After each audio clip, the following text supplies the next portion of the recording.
Hello दोस्तों, स्वागत है आपका पॉलिटी विद सुरेश में। आज हम सेकंड ग्रेड परीक्षा में जो इंडियन पॉलिटी के जो प्रश्न आए थे उनको हम हल करेंगे। लीजिए हमारा पहला प्रश्न। 1946 में संविधान सभा में प्रक्रिया नियम समिति की बैठक किसकी अध्यक्षता में हुई थी? तो ये हुई थी डॉक्टर राजेंद्र प्रसाद की अध्यक्षता में। डॉक्टर भीमराव अम्बेडकर साहब प्रारूप समिति के अध्यक्ष थे। भारत के संविधान का कौन सा अनुच्छेद अंतर्राष्ट्रीय शांति व सुरक्षा को प्रोत्साहन देता है? तो अनुच्छेद 51 अंतर्राष्ट्रीय शांति व सुरक्षा को प्रोत्साहन देता है। अनुच्छेद 52 के अंतर्गत कहा गया है कि भारत का एक राष्ट्रपति होगा। अनुच्छेद 53 के अंतर्गत कहा गया है संघ की कार्यपालिका शक्तियां राष्ट्रपति में निहित होगी और वह इन शक्तियों का प्रयोग अपने अधीनस्थों के माध्यम से करेगा।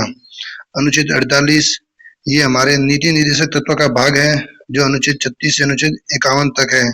इसके अंतर्गत कहा गया है कृषि और ये पशुपालन से संबंधित है। नेक्स्ट प्रश्न। मार्च अप्रैल 2025 में भारत एवं रूस का निम्नलिखित में से कौन सा द्वीपीय नौसेना अभ्यास हुआ था? तो इसका नाम था इंद्र। नेक्स्ट प्रश्न।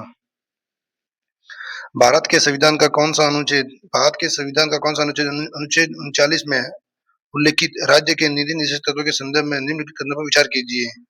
पुरुषों और स्त्रियों दोनों का समान कार्य के लिए समान वेतन। सही है।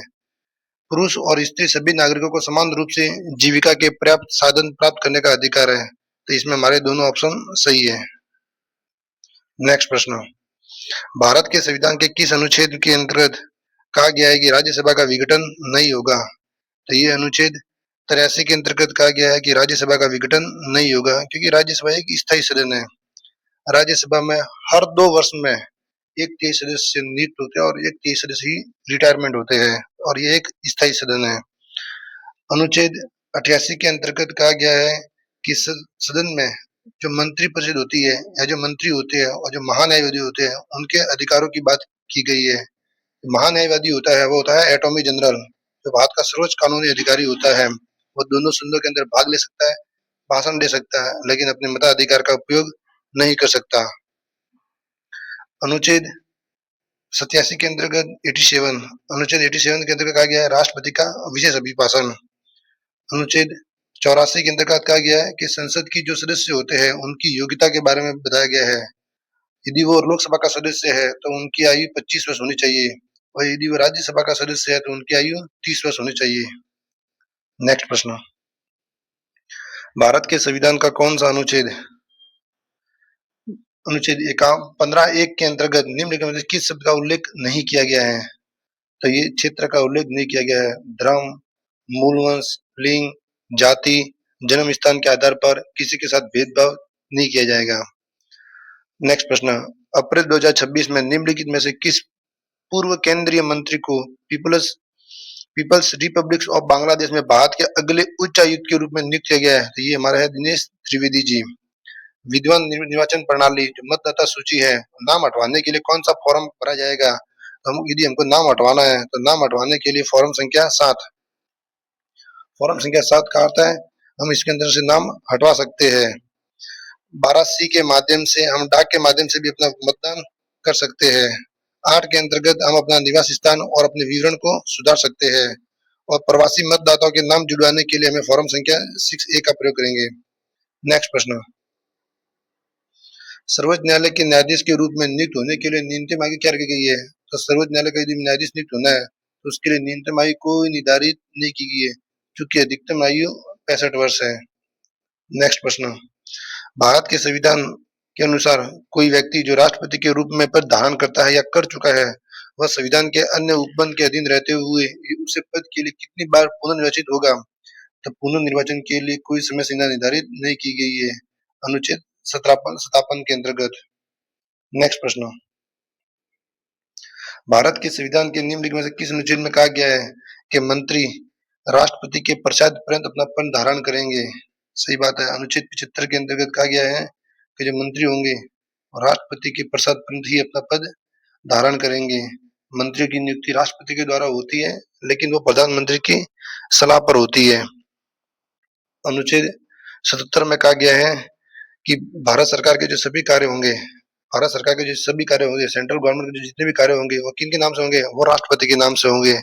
अनुच्छेद 76 में कहा गया है कि भारत का एक महान्यायवादी होगा वो देश का सर्वोच्च कानूनी अधिकारी होता है, महान्यायवादी जिसे अटॉर्नी जनरल कहा जाता है। और राज्य के स्तर पर महाधिवक्ता होते हैं, वह अनुच्छेद 165 के अंतर्गत है। अनुच्छेद 74 के अंतर्गत कहा गया है कि राष्ट्रपति की सहायता व सलाह के लिए मंत्रिपरिषद होगी, जिसका प्रधानमंत्री होगा। 1935 के भारत शासन अधिनियम की किस धारा के अंतर्गत गवर्नर जनरल के कार्यों का उल्लेख किया गया है? तो गवर्नर जनरल के जो कार्य है उनका उल्लेख धारा 7 के अंतर्गत कहा गया है। धारा 4 के अंतर्गत कहा गया है कि जो भी ब्रिटिश सेना थी, जो ब्रिटिश सेना के अंदर जो कमांडर इन चीफ की नियुक्ति की जाएगी, भारत के अंदर जो ब्रिटिश सेना थी उनके अंदर जो कमांडर चीफ की नियुक्ति की जाएगी वो धारा 4 के अंतर्गत कहा गया है। धारा 6 के अंतर्गत कहा गया है कि रियासतों के संघ में शामिल होना, जो भी रियासतें होगी उनको संघ में शामिल होना, वो धारा 6 के अंतर्गत कहा गया है। धारा 5 के अंतर्गत कहा गया है कि भारत संघ की उद्घोषणा के बारे में। नेक्स्ट प्रश्न, निम्नलिखित में से किसने कहा था कि भारतीय संविधान के संघवाद के कठोर ढांचे से परहेज किया और समय और तथा परिस्थितियों की आवश्यकताओं के अनुसार यह एकात्मक और संघात्मक दोनों हो सकता है? तो ये हमारे डॉक्टर भीमराव अम्बेडकर साहब ने कहा था। उपराष्ट्रपति के निर्वाचन के संबंध में निम्नलिखित कथनों पर विचार कीजिए। उपराष्ट्रपति का निर्वाचन संसद के दोनों सदनों के मात्र निर्वाचित सदस्य से मिलकर करते हैं। इसमें मात्र नहीं आएगा क्योंकि इसके अंदर निर्वाचित और मनोनीत दोनों सदस्य भाग लेते हैं। कोई व्यक्ति उपराष्ट्रपति के रूप में निर्वाचित होने का पात्र तभी होगा जब वह 30 वर्ष की आयु पूरी कर चुका हो। 30 वर्ष नहीं, 35 वर्ष, क्योंकि 30 वर्ष तो राज्यसभा के लिए है, 25 वर्ष लोकसभा के लिए है। इसके अंदर न तो एक और न दो ऑप्शन सही होगा, दोनों गलत।